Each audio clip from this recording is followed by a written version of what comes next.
things, let's go. That's it. Love you guys. Let's go. Gang on me, gang on three. 1, 2, 3. Gang.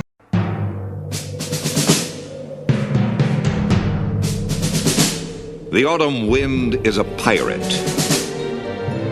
blustering in from sea. With a rollicking song he sweeps along, swaggering boisterously. His face is weather-beaten. He wears a hooded sash, with a silver hat about his head, and a bristling black mustache. He growls as he storms the country, a villain big and bold. And the trees all shake and quiver and quake as he robs them of their gold. The autumn wind is a raider, pillaging just for fun. He'll knock you round and upside down and laugh when he's conquered and won. The Las Vegas Raiders came into Week 9 with a 3-5 record, but they haven't played a good game all year. That's because the offense hasn't played well all year. They came in averaging 14.6 points per game and not reaching the 20-point threshold. The defense is much improved. A big part of why the Raider offense hasn't been as good is the running game isn't what it was last year. Running back Josh Jacobs led the NFL in rushing last year and averaged 4.9 yards per carry. This year he's 10th and averaging only 3.2 yards per carry. No, the problem wasn't Jacobs missing training camp. It wasn't the offensive line either. Head coach Antonio Pierce and offensive coordinator Bo Hottergree made a change that caused Jacobs and the Raiders to run the ball very well Sunday and scored 24 points by halftime. Yeah, they ran more zone blocking than usual, but that isn't it. There's a small detail that held the zone and power gap scheme runs back. It caused quite a few carries to go for minus yards and no gain too. They didn't call a particular type of running play as much as they did before, if at all, and it made a big difference. What am I talking about? I'm talking about running plays that require outside receivers to block strong safeties in the box at the point of attack. It's hard to even get the receiver over there to make the block. Alright, you can see the interior defensive lineman got through and Jakobi Meyers isn't going to get there in time to make the block on the strong safety. At the same time, he brought the corner with him. This play is doomed. Josh Jacobs didn't make it easy to bring him down, but the play was doomed.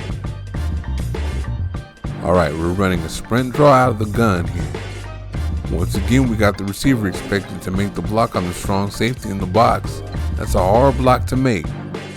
It particularly isn't going to be easy for Meyers to make because he isn't the quickest guy in the world. And there it is, we have an interior defensive lineman leaking through and Meyers isn't going to get there in time to make this block. And the strong safety is going to make the tackle. Alright, here we have another zone and they brought Meyers inside to make the block on the strong safety. I guess if you bring him in closer, he's more likely to make that block, right?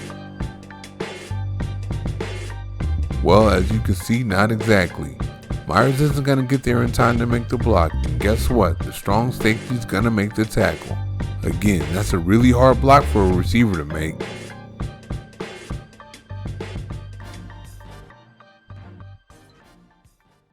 And this time they're going to try the same thing with Davante Adams.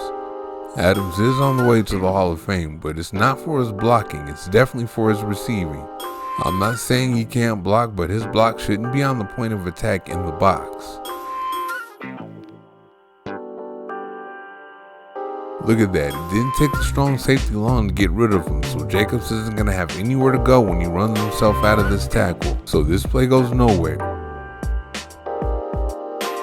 The strong safety isn't going to be blocked very well on this one either, but Jacobs makes it through on his individual effort.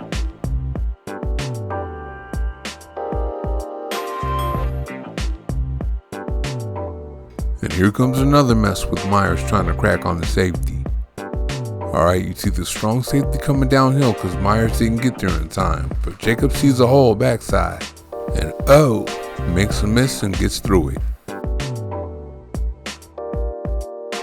This isn't very smart either. The Broncos have 9 in the box near the goal line and the Raiders are running out of 21 personnel. They're clearly outnumbered. Is quarterback Jimmy Garoppolo not allowed to audible out of it into a pass? And here it is, fullback Jakob Johnson is going after one linebacker and there's 2 linebackers coming downhill to break the play. Jacobs does what he can on the play, but the Raiders are outnumbered by too many.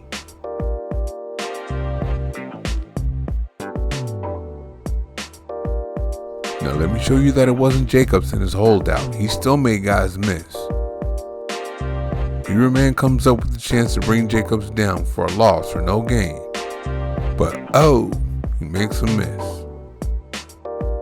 He has the same ability to make something out of nothing.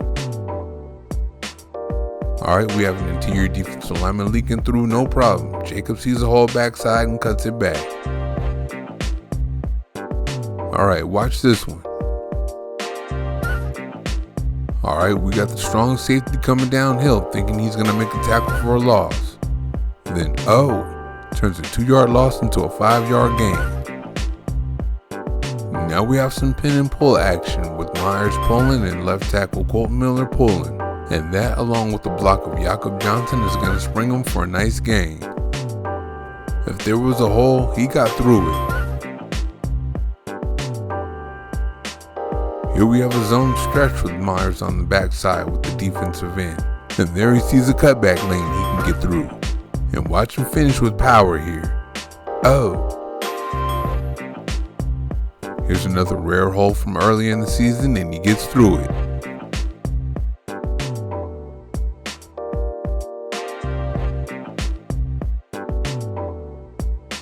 How about this zone stretch right here? He sees it and accelerates through it just like he always has.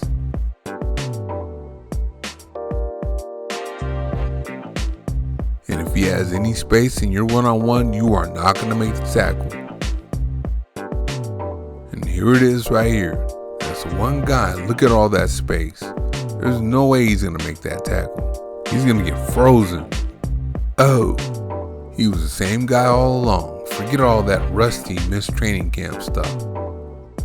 Now we go to the Giants game where there isn't too much receiver on the strong safety at the point of attack. Alright, the rest of the offensive linemen are down blocking while the right guard and tight end are pulling. That's from the power gap scheme. And we have a nice gain here. On this one we have pin and pull action again. Myers is pinning and right tackle Jermaine Illuminor is pulling, and that's going to get Jacobs outside. It's much easier for a guy in the slot to pin an edge rusher than it is a guy split out wide to get to a strong safety all the way in the box. Alright, here we have zone stretch with none of that funny stuff going on, with receivers trying to come all the way down on the strong safety in the box. And this is how you're supposed to run the ball right here. There weren't a whole lot of holes like these early in the season.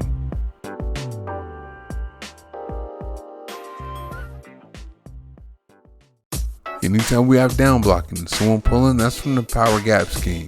That's what we have here, a counter with tight end Michael Mayer pulling. Jacobs is going to read the block here and take it outside for a nice gain. He almost messed around and broke that one. Alright, here we have linemen comboing off to the second level. That's a zone. They're running it from the gun too. There's 6 in the box versus 5 blockers, but it's 3-on-3 play side. So Jacobs is going to take this one and do something with it.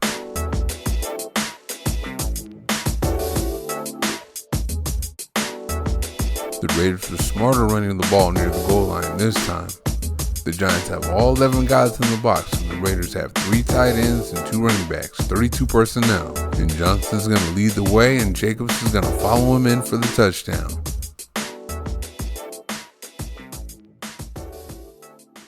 So goes the running game, so goes the Raiders. It's actually been that way since the Raiders drafted them in the first round in 2019. After making it through some injuries in 2021, he literally ran the Raiders into the playoffs.